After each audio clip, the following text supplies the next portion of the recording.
How you going, guys and girls? Luke Lorna from Shilling Entertainment. Anyway, guys, what I really wanted to talk about in today's video is I wanted to talk a little bit about a a technique or a philosophy of something that I've built over the years. Now, every filmmaker is different. Every filmmaker has a different approach and a different style about how they go about things. But ideally, I think the same. I think uh, the principle and practice, I think it's all the same. I think we're all trying to achieve the same desired outcome or goal, or the objective. Um, I've been learning and experimenting and doing a lot of um, like research and development and things like that. I've been watching a lot of people and studying people and their styles and um, over the years, and a lot of master classes and scene study, things like that. Really observing my surroundings, and I think that's it's a good thing. I think a lot of people just work, but sometimes I think it's important to just take a step back and just sit there and observe.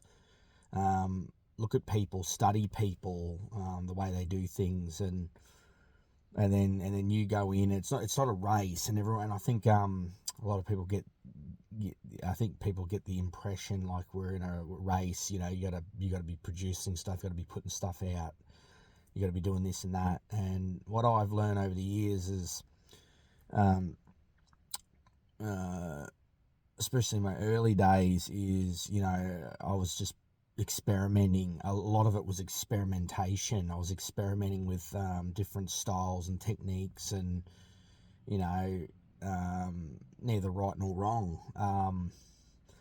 But then as time progressed, and this I don't think people realise, you know, there's a little saying, the definition of insanity is repeating the same things over and over, expecting different results. I can't remember. I don't know if that was it Einstein that said that? I can't remember, but um, I don't know. I feel sometimes in life, I feel like people just get stuck in a rut or a vicious cycle. They just keep doing stuff over and over, expecting different results. And I've been an advocate for over the years about trying to do things differently every time. Don't just do things the same way all the time. You've got to build I suppose you call it a database of different things that you've learned over the years. I don't understand why people make films the same. I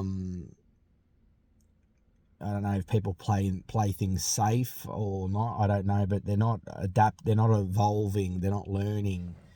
If I know they're probably thinking, well, it's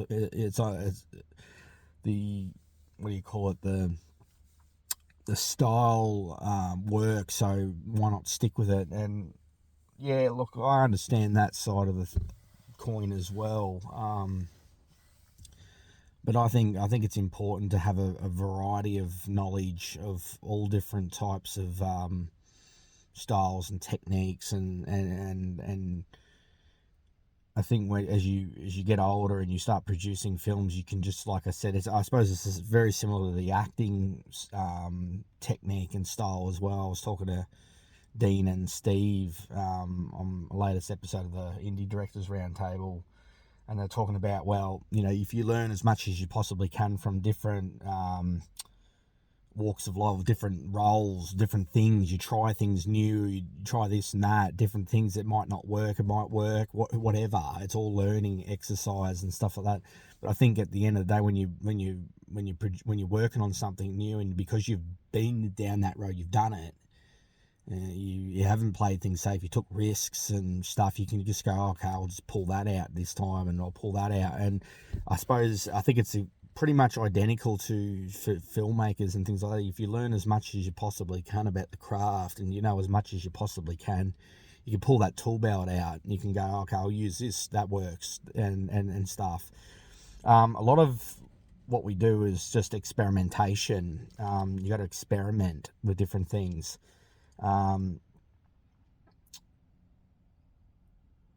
Like I said, it's neither right nor wrong, but you've just got to try and, I think the key is just make, when you make films, just try and just learn as much as you possibly can, and just try different things. And, you know, some things might not work and some things might, and then you just learn from it. And then adapt that to your next film, you know, if something works and whatnot. But getting back to it, so the style technique that I've kind of been using at the moment, I think I'm starting to find my style, I guess, my technique, figure out what works for me. This is why things have taken as long as they have, because I haven't just been sitting on my ass. I've been learning as much as I possibly can about the craft behind the scenes. A lot of the years that I did have off, I spent a lot of time studying and doing research and things like that. So I haven't really stopped working. I might have stopped a little bit with the physical work side of things, but I've been learning and been adapting. I've been waiting patiently. New technologies have now come out which has enabled me to execute the vision that I've seen fit. So there's a lot of positives. A lot of people just want to see the negatives, but there's a lot of positives in the power of being patient, waiting. And I think a lot of people get because we live in a world where if you're not producing something, if you're not doing something, we don't really want to hear about it. We don't want to know. And so I've always felt like, they made me feel like I was living in the twilight zone for a lot of years, when I was crook and things like that. But I look at things, I'm seeing things clear now. I think the world's running in a direction that I don't think it's normal. I don't think it's fit. We shouldn't be. We should be just really slowing down and taking our time with things and getting things right and being passionate about what we do. And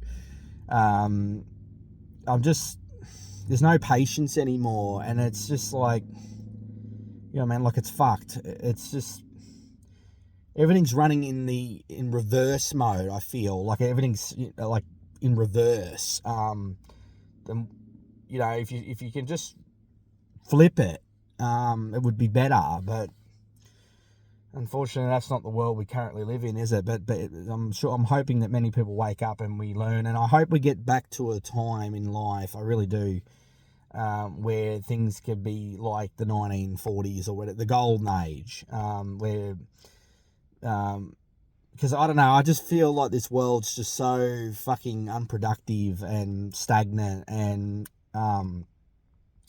you know, we're not building things to last anymore. And it's you imagine how much more evolved we would be if we started building things that were like future proof, things that were going to last forever. And imagine what things we'd get done and accomplish. But the world just needs to slow up. It needs to flip. It needs to go the other direction. It needs to spin the other direction. And things will be better. But unfortunately, we have a system in place now that, I don't know, it's going to take a long time, and it's going to take a lot of people to wake up before it spins the other way. I just feel like we're heading off a cliff, and it's fucked. I'm seeing it everywhere. And they make you feel like you're the one that's insane, like you're the one that's nuts. You're not conforming to the current narrative, the system. And for a long time there, I felt that way. I felt like I was in the wrong and everyone was right. And I've got to stay true to my core belief. I don't care I'd rather only make a handful of films in my life, but that they need to be fucking, yeah, really good. But like I said, I know everyone's got a different approach and style, and I'm not knocking that, but yeah, it's frustrating. It's annoying, especially when you're fighting against the current narrative, you're fighting against the system all the time. It fucking wears you thin, it does. But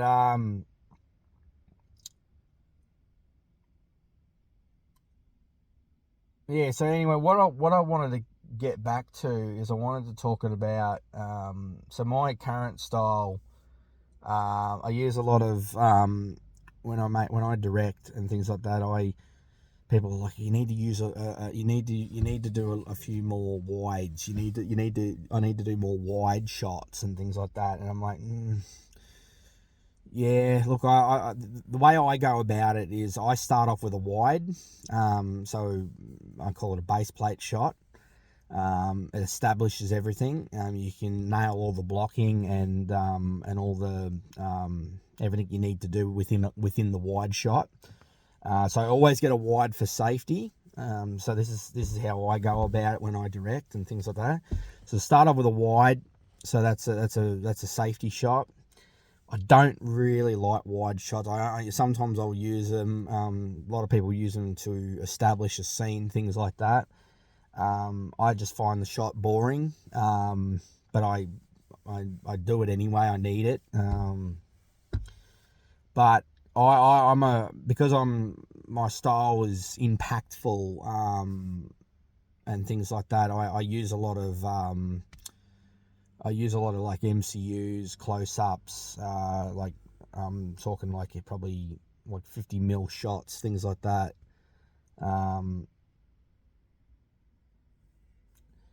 That's just my style,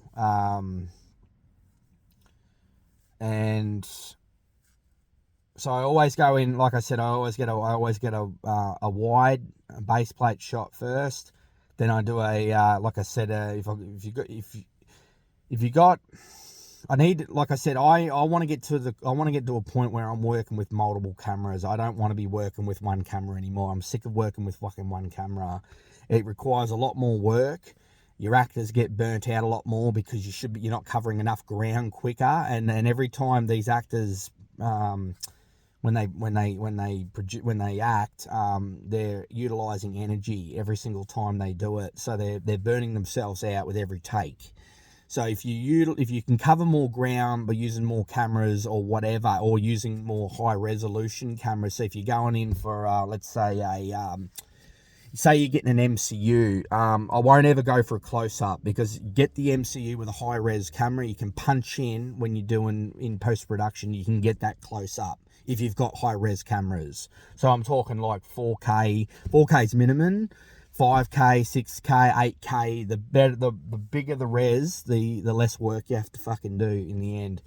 So you don't have to get these shots. You can punch in post.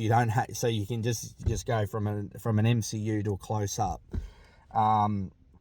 So that's why people love using high resolution cameras like 8K and all that, because it saves a lot of time and it's just better overall. Yeah, so I always start off with like I said, I always start off with a wide, and then I always seem to punch in. I just, if I can, in terms of time, I'll just focus on getting MCUs, medium close ups they call them, which is about if you're looking at me, so probably from that headline there to about there, something like that. And then, like I said, a close up is like, yeah, it's way closer. But I don't worry about that too much, because I can afford to punch in if I'm, especially because I'm with Snap Factory. We shot that in 4K, so by me getting the MCU, I didn't have to really worry about getting a real close up, because I can do that in post production, which I have done. But that's how I usually go about it. It's always a wide MCU, and if I can get away with doing a close up, I will. and then you've got your drone shots and all that type of shit you can get as well. That's usually how I go about it. Now, always another thing I always do is it's called making love to the camera, to the shot. I always believe there's a very powerful connection when you're making a film. There's a very powerful connection between the feeling of the camera, the shot. You got to nail that shot. You got to get that shot right. It's got to be executed, and you'll know when you get it because you feel good about it. You get that tingly butterfly sensation in your gut, in your chest when you get it. It's like a overwhelmingly fucking, positive tingly fucking sensation you get. Ooh. And it's a fine balance between that, getting the performance right as well. They've got to nail that performance, and that's why I keep saying to actors, actors have got one job to focus on. They've got one job to do, right? But their jobs are very full on, right? If you are a good actor, you will burn yourself out every shot. You'll execute. You'll nail the performance. You'll just fucking put it all in every time. And I'm not just saying you can't just have this attitude like I'm going to do it on my shots when the camera's rolling on me. If you're a professional actor, you should be giving your co-star, even if you're off camera, or let's say the camera's behind your shoulder and you're not seeing your face, but you can see that portion of your back head and shoulder there, but you're focusing on the subject right across from you. If you're a good actor, you would be giving your co-star a AAA performance as well. So that's what I'm saying. Actors should be absolutely fucking spent after a film when they shoot movies. Don't just rock up, and if you this is what I personally believe. If you're good at what you do, if you're a professional, it should take a part of you. You should be fucking spent by the end of it, right? And then you recover after it. But you got to give your all. You got to go balls deep in it, right? I've been preaching that now for fucking years now, because that's how I did it when I did The Count. I went balls deep. I suffered and all that, but then I got over it. And that's what happens. You end up getting over it. It takes time. But people, I feel like actors they rock up and they deliver their lines, and then they just go home and crack open a stubby, and it's like they got nothing out of it. They felt nothing out of it. You know what I mean? And I just think you can't lie to the camera. You can't bullshit that camera, right? When from the shot to the acting is a magical connection. I've been reading into it. I've done a lot of study and research on this. There's an invisible barrier connection. It's hard to describe. It's the feeling of it's the shot, and then the acting being produced, and you have to execute those two things. You've got to nail that beautiful fucking flowing Picasso, right, when you do shit. And then the audience will respond positively. They'll feel it when they watch it. So it's those three things. It's that magic connection from actor to shot to audience to the placement of it. It just flows like water. It's butter, So you got to fucking nail those things. You got to execute them correctly. This is the mindset of me. You wonder why I'm fucking spent, like I'm tired and burnt out all the fucking time. It's because when I do stuff, I just go all in. I don't fucking hold back. And I think that's what really makes very powerful images. And it's got to be, you got to have this mindset where you're not just producing something that's going to last 2 weeks, 6 months. You want to be building stuff that's going to last 80 fucking years to 100 years or more. You got to invest. You got to put everything into it, and that's why I've been saying that now for years now. If you're working on any fucking film, you've got to go balls deep with it. You got to just give your fucking all with everything you do. Right, you just got to put it, because it just doesn't lie. You can't get away with anything these days. You can't just whip something up and expect people to fucking feel something for it. You can't. You just gotta. Yeah, everything needs to be executed correctly. Shots, acting, music, sound, visual effects, editing. Everything needs to be executed for you to fully digest. You got to when you're in the movie, you shouldn't see any faults because you're so in it. And I think that's where, I don't know. I just think when people don't do that correctly, it's just like your product is just soulless. It's got no soul to it. And you can tell the audience, you can't bullshit an audience. You can't lie to an audience. The audience will pick up on it. That's what I've found anyway over the years. You just can't afford to get away with it. You can't afford to take shortcuts. You can't afford to rush. You can't afford to just whip things out. I don't care how long it takes. You gotta just, every single thing you gotta nail. You've got to just bury yourself in it. And I just don't see enough of it. I'm not seeing it anywhere. I'm not feeling it. I'm not, when I'm watching people's stuff, it's just like, I don't know, man. I just feel like the film falls flat. It feels soulless. There's nothing to it. There's no energy put into it. And I think that's what it comes down to. It's all about putting the energy into stuff. You've got to, I feel like if you do it correctly, it should take a part of you. It should take a part of you with it. You know what I mean? So, like the Count, for example, cost me. It cost me 2 years of my life, right? Immortalized now forever. I can't get any more out of it, right? Snap Factory, the same thing happened. It cost me a part. It took a part of me with it. The Count took a part of me with it. Every single film that I've worked on, it takes a part of me with it. And I don't know if people, like I said, they're just scared that they don't want to get hurt and they don't want to feel pain and all. But what you don't realise is the power behind the illusion, the power behind pain. Right? If you go through a bit of fucking pain for your craft, for your art, right, it's immortalized forever. You suffer for your craft, right? You feel what you do, right? You just got to put everything into it. I just don't see enough of it in today's, with everything. I just don't.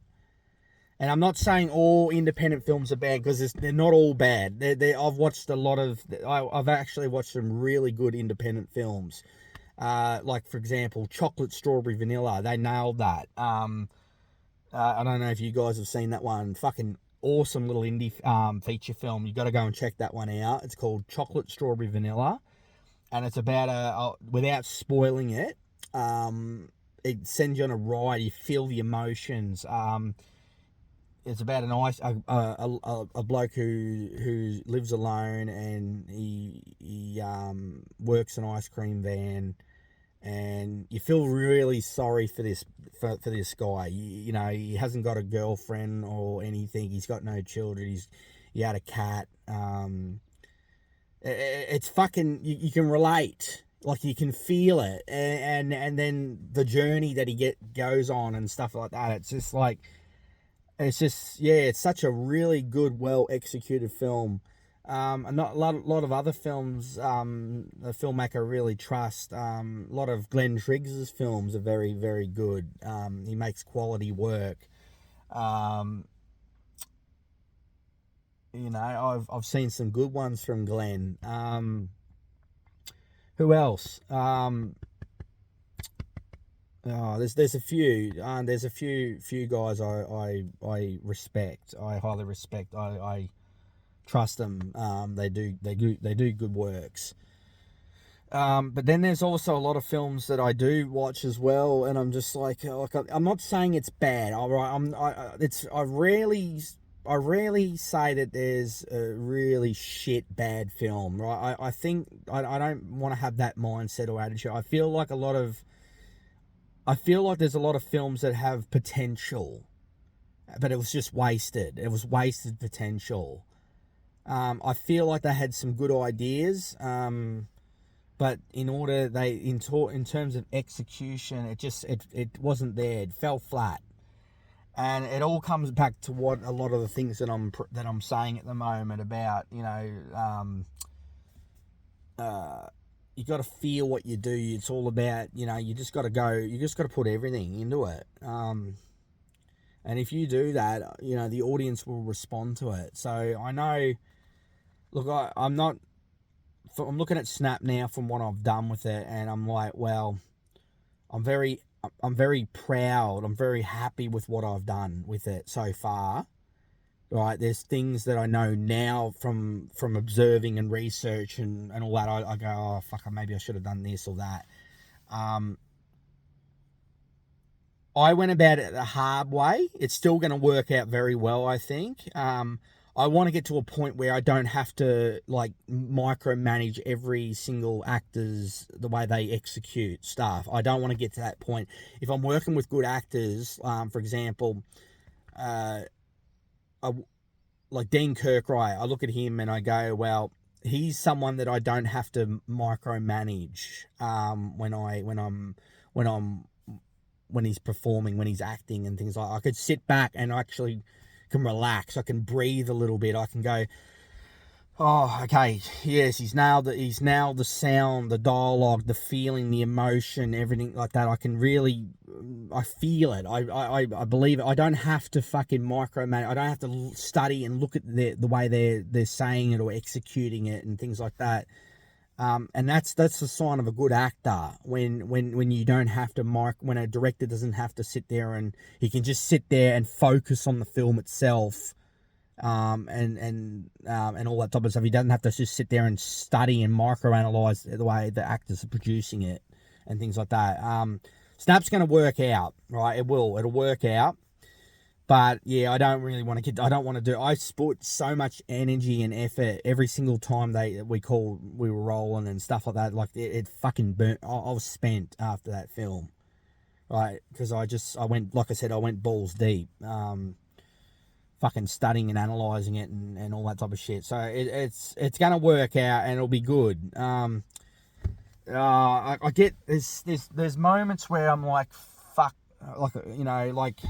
See, originally it wasn't supposed to be. It's not really a feature film, Snap Factory. It was more of a. I'd say it was more. I look at it now and I go, well, it's technically a pilot. It's a pilot episode to a running series. It's the same run time roughly. But then I said, oh, I've got to make it a feature film. But if it was a feature film, I really needed to add more scenes to get the run time to be at least an hour and 20 minimum. It's not that. Which is a little bit disappointing, but the problem is I look at it and I go, and I'm like trying to think of new scenes and I literally can't. Like I fucking analysed this film to death. If I add any more to it now, what's going to happen is it's going to be the structure, the balance of the flow of the episode will you'll throw it out of whack, right? And they'll go, oh, it's too long.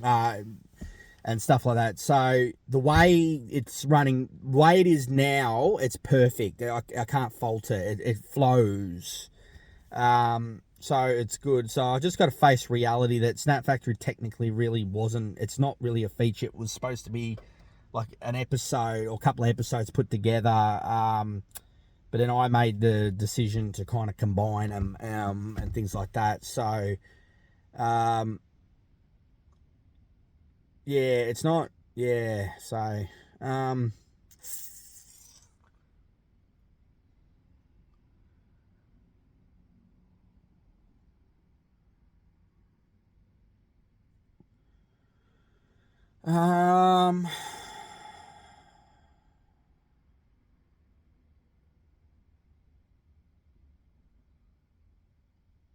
I'll leave it at that, guys. I think.